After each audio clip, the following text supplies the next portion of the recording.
Fala, torcida vascaína, a gente tá de volta com o nosso canal Vamos Vasco, com as notícias do Vascão, né, cara? Depois de uma boa vitória ontem contra o Grêmio, torcedor vascaíno é só alegria, esperançoso de que a má fase vai passar e o Vasco vai, enfim, ficar na primeira divisão sem esse maldito fantasma da Série B. Vamos falar como que está a classificação dos próximos jogos do Vasco. Vamos falar aqui do Verratti, claro, o melhor jogador em campo ontem, artilheiro, salvador da pátria. Também vamos falar aqui do Praxedes, uma situação aí complicada envolvendo o jogador pro próximo jogo. Também vamos falar aqui do Jair, também da situação do Felipe Coutinho. Tudo isso e muito mais agora para vocês. Mas antes de começar o vídeo, deixa o like, se inscreve no canal se você não está inscrito, ativa o sininho das notificações para você receber os vídeos postados aqui diariamente no nosso canal Vamos Vasco.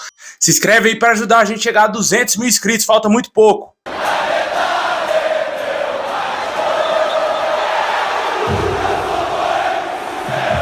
Bom, pessoal, com um jogo a menos, o Vasco terminou aí a 18ª rodada do Campeonato Brasileiro, a 19ª colocação, né? E está a 6 pontos do 16º colocado, que atualmente hoje é o Bahia. Vale ressaltar que o Vasco tem um jogo a menos contra o América Mineiro, fora de casa. Esse jogo será no Independência. Caso o Vasco consiga vencer o América Mineiro, a distância para o 16º colocado ficará de apenas 3 pontos. Porém, esse jogo adiado do Vasco com o América ainda não tem uma data específica. Talvez a CBF deve estar esperando o Vasco estar numa fase muito pior para marcar esse jogo, né? Porque a gente sabe muito bem que esses caras são todos contra o Vasco, né? A gente tá vendo que o Vasco não consegue ter torcida no estádio, né? Infelizmente eles querem lascar o Vasco de todas as maneiras, né? Já era para ter a data marcada dessa partida aí contra o América Mineiro e infelizmente o Vasco vai seguir com um jogo a menos em comparação com os demais participantes aí do Campeonato Brasileiro, né? Mas o importante é que ontem o Vasco conseguiu esses 3 pontos e mostrou uma cara diferente, né? Mostrou ser um novo Vasco, um Vasco diferente. O Ramon Dias parece que está conseguindo se implementar a sua filosofia de trabalho. Vem dando certo o esquema de 3 zagueiros, apesar de não ser um esquema que o torcedor goste tanto, mas parece que vem dando certo, né? Ontem o Vasco conseguiu inibir certas ações do Grêmio. Teve alguns lances de desatenção da defesa do Vasco, principalmente do Miranda no segundo tempo, num lance que um jogador do Grêmio entrou livre. Por sorte ele não fez aquele gol por incompetência mais do jogador do Grêmio, né? O Miranda ficou ajeitando a meia, parecido aquele lance do Roberto Carlos na Copa lá de 2006. Thierry Henry fez o gol lá da França e eliminou o Brasil naquela Copa, né? Muito parecido o lance, só que obviamente o Thierry Henry tem qualidade, o jogador do Grêmio é um Zé Ninguém, não conseguiu fazer o gol e o Vasco conseguiu os 3 pontos, que é mais importante. Mas são erros que a defesa do Vasco não pode cometer e desatenção no Campeonato Brasileiro, dependendo do time que o Vasco enfrentar, pode ser fatal, né? A gente tem que continuar focado, os jogadores têm que entender que não pode vacilar, cada vacilo é um Deus nos acuda pro Vasco. O Vasco tá numa situação complicadíssima ainda, mesmo com a vitória, mas deu um alívio pro torcedor, né? Respirou um pouco aí na tabela. Pior seria se perdesse o jogo, aí sim a situação ficaria totalmente irreversível e o Vasco conseguiu ontem esses 3 pontos importantíssimos com os jogadores jogando muito bem. Medel desfilando futebol, mostrando por que é capitão do Chile todos esses anos, por que é um dos principais jogadores da seleção chilena durante todo esse tempo aí, e com certeza é um jogador que vai ajudar em muito mesmo o Vasco nesse Campeonato Brasileiro. Gostei bastante do Paulinho Paula, mostrando aí um belo futebol, um jogador que veio totalmente desconhecido lá do futebol árabe, passou por clubes menores lá em Portugal e que tá jogando muito bem, né? Jogou muito bem no segundo tempo, primeiro tempo ele foi um pouco abaixo, mas eu acho que o Ramon Dias conversou bastante com o jogador para ele mostrar o que ele deve estar mostrando nos treinamentos, né? E ele mostrou, jogou muito bem, teve 2 lances ali muito importantes com ele participando, que ele passou a bola pro Verratti, o Verratti não conseguiu fazer o gol, uma defesaça do goleiro do Grêmio, e depois no lance do gol do Vasco, que ele passou a bola pro Peck, o Peck cruzou pro Verratti fazer o gol da vitória do Vascão, né? Foi muito importante esse jogador e com certeza ele vai crescer mais ainda, né? Porque é um jogador que ainda não tá 100%. Ele mesmo falou isso na apresentação dele alguns dias atrás e a gente espera que com certeza ele evolua a cada jogo e ajude bastante o Vasco.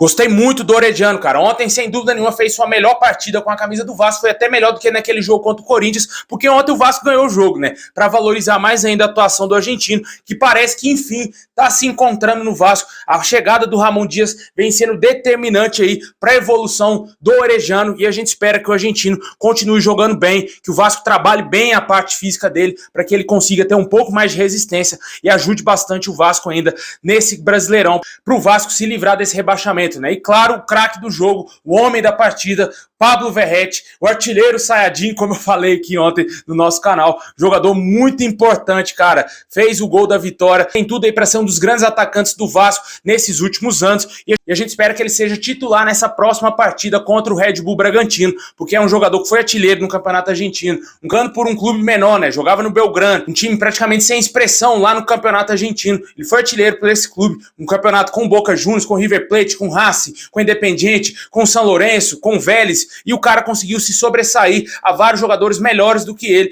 e com certeza talento o jogador tem, né? Já nos primeiros lances dele com a camisa do Vasco, fez apenas um treinamento, o cara já fez o gol da vitória, fazendo um gol importantíssimo ontem pro Vascão, né? E com certeza a gente espera muita coisa desse centroavante, ele tem tudo para ser um dos grandes jogadores aí que passaram pelo Vasco nos últimos tempos, né? Vamos torcer para que ele continue jogando bem e fazendo gols, porque o Vasco vai precisar de muitos gols aí nesse Campeonato Brasileiro para se livrar da degola.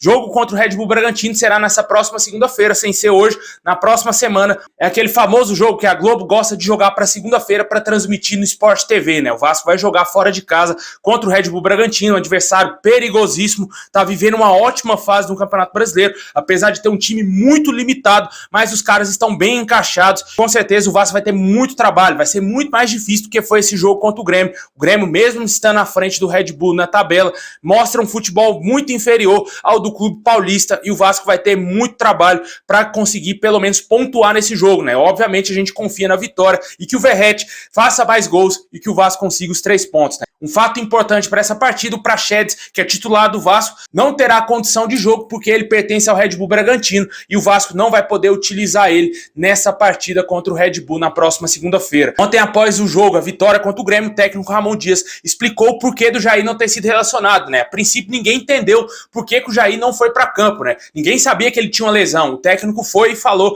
que ele estava lesionado e por isso não foi relacionado para a partida, e explicando o motivo do Jair não ter sido titular e sequer ter sido relacionado para o jogo de ontem. Deixe aí nos comentários o que você espera do Vascão no Campeonato Brasileiro. A situação do Vasco segue difícil, mas a gente confia aí que o Vasco consiga vencer os próximos jogos. Como eu falei, pega o Red Bull Bragantino, depois enfrenta o Atlético Mineiro no domingo, dia 20, às 11 horas da manhã em São Januário. Expectativa é que tenha público, casa cheia em São Januário. Depois vai enfrentar o Palmeiras fora de casa, enfrenta o Bahia também fora de casa e depois joga contra o Fluminense. A gente espera que esse jogo seja em São Januário, com o Vasco dando o mínimo possível de ingresso pro Fluminense, porque no primeiro turno foi assim, não. O Fluminense jogou no Maracanã, deu uma carga ridícula de ingresso pro torcedor vascaíno e o Vasco tem que fazer o mesmo com ele em São Januário. E tem que jogar em São Januário para pressionar esses caras aí, porque o Vasco jogando em São Januário tem que ser invencível agora se quiser se livrar do rebaixamento.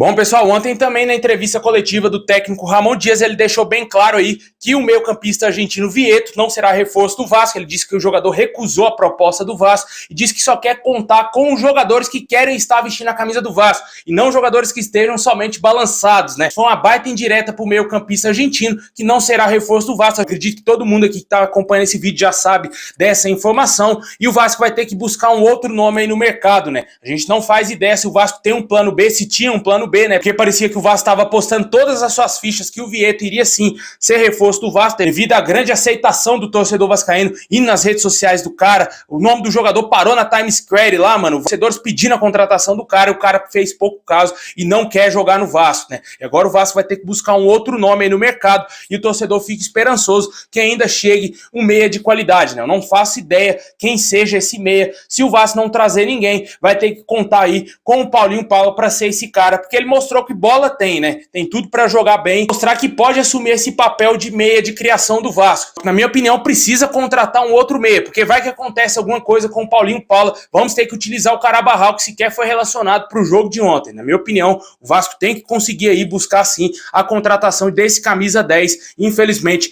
o Vasco vem encontrando inúmeras dificuldades no mercado. Por falar em camisa 10, esse aqui não virá para o Vasco, e sim para um clube do Catar. Muito possivelmente o Felipe Coutinho irá se transferir para o futebol do Catar e o Vasco deverá lucrar com essa transação, né? O jogador que vem em baixa lá no Aston Villa deverá aceitar uma proposta muito boa aí financeiramente do futebol do Catar. O Vasco, seu clube formador do atleta, deverá receber cerca de 5% dos valores dessa negociação. Muito torcedor gostaria de ter visto o Felipe Coutinho vestir a camisa do Vasco, Eu acho que tá bem claro, né? O Felipe Coutinho não quis jogar no Vasco, né? Além do mais, também o Aston Villa tinha um contrato com o jogador e não iria se desfazer, assim, facilmente do atleta, exceto se o Vasco comprasse o jogador, né? O Vasco, obviamente, não tem dinheiro para comprar o Felipe Coutinho e a situação ficou totalmente inviável e agora ele pode parar no futebol do Catar. Pode ser que ele volte ao Vasco lá com 37, 38 anos. Algo muito semelhante com o que o Souza faz, né? Deixa aí nos comentários o que você acha da ida do Felipe Coutinho pro futebol do Catar, se você esperava que ele fosse reforço do Vasco nesse ano.